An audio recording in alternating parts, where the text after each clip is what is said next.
Namaskar, my name is Manish Kumar and I welcome all of you to my channel. So in Airflow series we are on the second lecture today, and today we are going to install Airflow on Docker, right? So basically we are going to do a local setup today. So without further delay, we will go to the laptop screen and do all the steps one by one. Alright, I am at laptop screen now and we are going to do a Airflow local setup today. So in today's video, what we are going to do, we are going to install Docker first and then do the Git installation. Once these two are done, then now also we are going to talk about basics of Docker. If you already know about Docker, so you can skip that portion, and then we are also going to talk about Docker Compose configuration file update that I have done to achieve some things and do some changes as well. So everything will be discussed in today's video. So the first thing I'm going to do is to install both the softwares. I have already written down all the steps here on my GitHub account. So if you go to the github.com/manishnitt, you will reach here, and here I have created one repository named Airflow. Inside this, if I go here, I have uploaded this API code, config and DAG folders are like that needs to be created, but since I have already created for you, you don't need to all those steps, extra steps. You just have to run one command, that is docker compose up -d. That's it, right? But to reach there, we need all the required software, and that is what we are going to do. So the prerequisite are, first we have to install the Docker desktop, and second we have to install the Git. I have provided you the link as well, so I'll go to both the links. So this is the Docker desktop we have, and go to the download section and download the required file, right, or installation file. So currently I'm on Mac, so I'll download the Mac one, but if you are on Windows, you can download the Windows one. Till the time this is getting downloaded, what I'll do, I already have the downloaded one, so what I'll do, I'll just cancel it, right? But yeah, you can download it and it will be around 500 MB. The second thing is Git installation. So for Git installation, based on your operating system, you can go to the provided tabs here. For me, I have a Mac, so what I'll do, I'll just run this command brew install git, and this will install the Git on my machine. So I'll go to the terminal, and here I'll just do brew install git, right? Okay, so it says I already have the Git installed, and also what was the other thing? The other thing, we had to install Docker. So I already have the image. What I'll do, see, Docker to this one, Docker image DMG file, that is for Mac. If you'll have Windows, then exe file will be there. So just click on this and it will take you to the next step. So if you are on Windows, you'll have to do next, but here on Mac, I just have to drag and drop to the application. So now this is getting copied, and I'll wait for some time, like, okay, now that is done. Now I'll search Docker.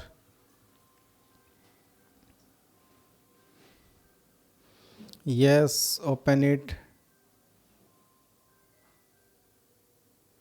Now here it is asking Docker, welcome to Docker, and then is it for a personal use or work use, but we can skip it as well. So it is basically asking you to create an account, and if you already have the account, then you can do it, log in it or sign in it, otherwise you can just skip it.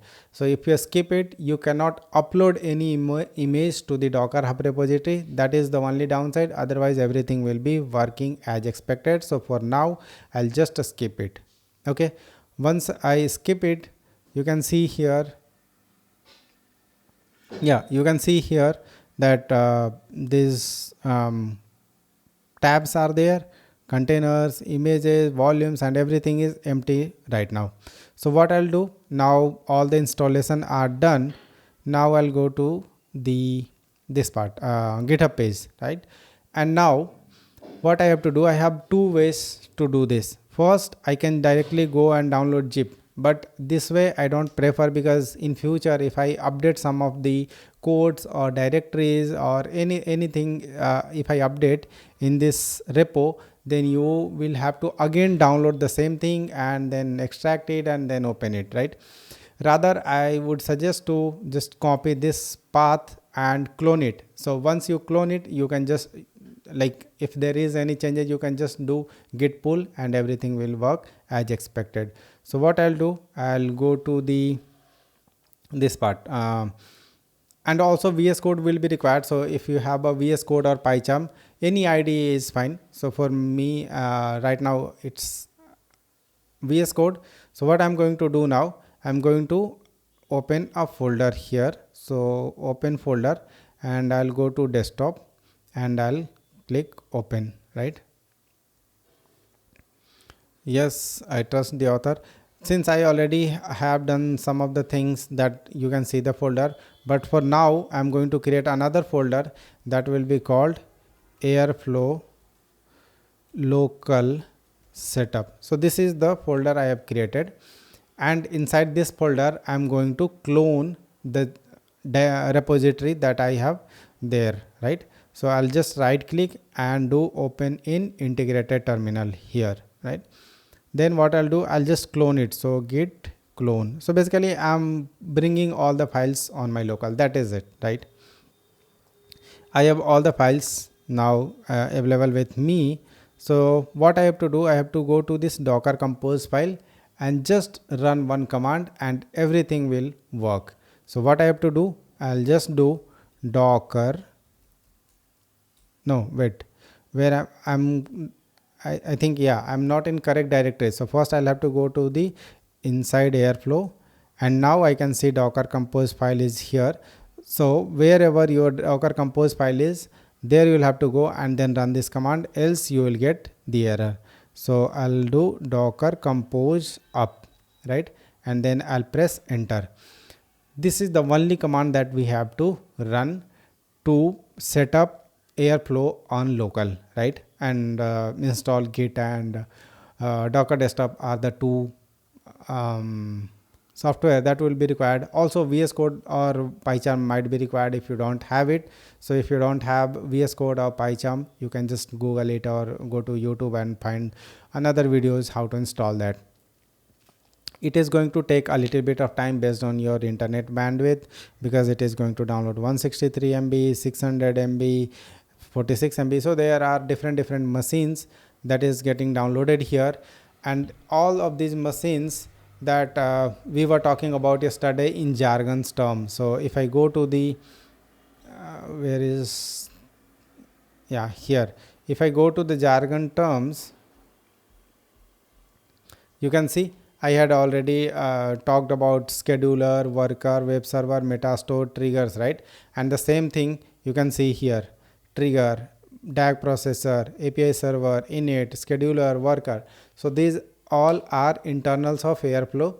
Basically these are all the machines that works together to run the Airflow and orchestrate everything that we were talking about in yesterday videos, right? So basically this will schedule everything on outside the machine or inside the machines. So these are the machines that I was talking about yesterday, right? And further, of course, we will talk about things in more detail as soon as lecture progresses. So yeah, this is the only command that would be required to do local setup of Airflow. Apart from that, because we are going to talk about a lot of things about DAG and Airflow, so that is where I would need one API setup as well. That is why I have uploaded some code inside API_code folder. So if you go inside API_code folder, there is a main.py. This is basically a fast API endpoint, which will give you like it has 4 endpoint, and this will give you details about the how many users visited the page and who all went to the checkout page. So all those details, all those business we will be talking in further classes. But today, since we have to do a setup, what I'm going to do, I'm going to run this another docker compose file which is written here. So this is inside API code, and this is outside API code, right? So I'll just do right click, open in integrated terminal, and for this one also what I'll do, docker compose up, right? This command I'll run, and what this will do, this will basically install all the required things that I have asked for in this docker file, right? So it has requirement.txt, and requirement.txt basically asks for fast API, UVCon and pydantic.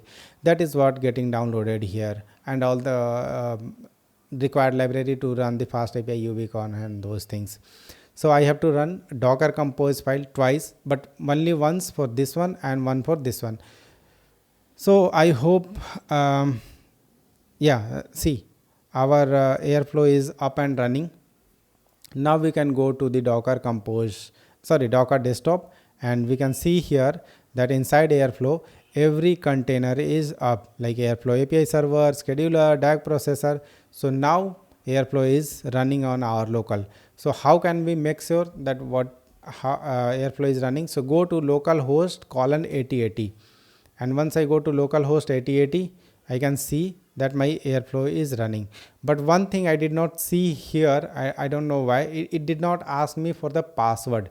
So if it is asking you to sign in, then you will have to do Airflow and Airflow. I think I should sign out, log out. Yeah. Even if I am logged out, I don't know. Even if I am logged out, this is logging me again. But if it is asking you for the password, just pass Airflow as a username, Airflow as a password in small case. Okay. And also, see here, my API code is also up. See, fast API code is up. So for that one, I have localhost :5000. So port number is 5000, and /docs is to up this Swagger UI. So if you go here, you can see here get all, and then login user, product user, checkout user. So these are the endpoints that I have created. Now I'll just go try it out and execute it. When I click on execute, it is asking for again username and password. So here I have put the password, username as admin and password as Manish, right? So here either you can do from there, or you can directly go to the authorize button and then pass admin as the username and password as a Manish, right? And authorize it, close it. Now if I execute, you can see I'm getting the response from the API. So API is also working, Airflow is also working. So in next class, now we are all done. But here if you see my like this terminal is getting utilized and I'm not able to do anything. So if I press Ctrl C here, right, it will stop all the containers that was running in Airflow. See, if I go here, all the container has been stopped. So how can I make sure that my terminal is active, and at the same time I am not getting any logs on my at least VS Code terminal, right? So that is where you can just put -d. -d is basically detach mode. So if I do now docker compose up, this will of course this is not going to take much time because I have already downloaded all the required files. It is just going to up the server, and it is going to take maximum 20 to 30 seconds, right? The same goes for this one as well. I'll just do Ctrl C and do docker compose up -d for detach mode. See, it even started within less than a second, and this one is also started. See, maximum time it took is 18 seconds. So within 18 seconds our service is again up. So if in future if you need to update some configuration or anything, you can just do docker compose down, right? Docker compose down. So this is another command that you can use to stop the machines that is running. So docker compose down and docker compose up. Down means you are deleting all the container, and up means you are just starting all the container, not deleting it, just pause. You are pausing it because container will still be there, right? So these are the few things. Now I'll tell you a few things that I have made changes in docker compose file. Else you can directly go to this Airflow documentation and here running airflow in Docker. I have followed the same step, but now I have done everything for you, and you don't have to do all these steps and just do docker compose up minus d. But the docker compose file I have taken from here and made some changes according to our use case. So see here, docker compose up docker compose file was there, and I just downloaded it, made some changes. Now I am going to talk about what all changes I have made to work for our favor, right? So here the first change that I have made is load example. So load example is false right now. If the value is false, now we'll go and see what false means here. I'm at localhost 8080. I'll go to the DAG and see here. It says one DAG, right? And the DAG name is save API output. So this is the DAG that I have created. Now pay attention to all the things that I'm saying here, because from here onwards you are going to use how it has to be used, right? If I put true here, right? If I put true here, then what will happen? If I put true, means I made some changes. To get these changes reflected, first I'll have to down the machine, and then I'll have to make it up. So I can do both thing at a time, like docker compose down and then docker compose up minus d. So this command I can run. So first it will down and then it will up, right? And once this up, this changes will also take in effect. So now I am waiting for it, and hopefully this should get completed. So let me refresh it. No, right now our DAG, like our airflow is not running, still not running. I don't know why this is taking so much time. It happens sometime. Last time it took 18 seconds, now this is taking more than 30 seconds. Yeah, now everything is up. Our DAG is up. Now you can see total 83 DAGs, right? Initially it was just one DAG, now 83 DAG, because I made example as a true. So all the 82 DAGs are example, and I don't want to just make our UI messy. That's why I just put it false, so that I don't have to see all these DAGs that has been created by Airflow to showcase as an example. So I'll put it false again here, right? What other changes I have made here, that I'll talk about. So other changes that I made here is this one. So now here, if you know about Docker has a concept of or any machines has a concept of mounting, right? So if I mount something, so basically if you have to understand things here very clearly, otherwise this is going to be a little bit challenging for you. See, DAGs, logs, config, plugins and output files. These are the 4 or 5 folders that is created on my MacBook or laptop or PC or whatever, right? That will be known as this to the container, right? And any other file apart from this folder will not be known to any container. So this is what mounting means in basic, very simple terms. So if you make any changes, right, in apart from this directory, container will not know anything about it. Even if you have a file and you say that go to this file and just pull the data, it won't pull it, right? Because it does not know. Your machine has it, but container does not know the path. That's why we have to mount something. So in future, if we have to mount something, we can create a directory here, and that directory has to be mounted. Same thing you can see here on the container as well. So I'll go to one container and I'll go to bind mount. If I go to the bind mount, you can see exactly here that container know about this opt airflow config, but the machine knows about this, my local machine. So if I click on this, I'll go again here in the same folder basically, right? So this is what mounting means. So this is one thing that you have to understand, and here I have created output files, and yeah, only output files. And I think I did make another change that where did I put, or maybe these 2 changes only. So I made few changes that will be used by us to make our life easy, right?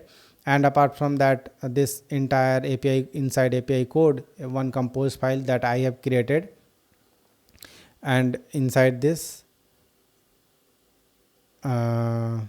yeah, so one thing here, I have put network as Airflow default. So now we will go and see what is my network name. How can I know that what is my network name? If network name is different, then you will get the error here when running this docker compose file, that network is not same. So if you want to know the network, then just do docker network ls and it will show you the network name. So network name is Airflow default.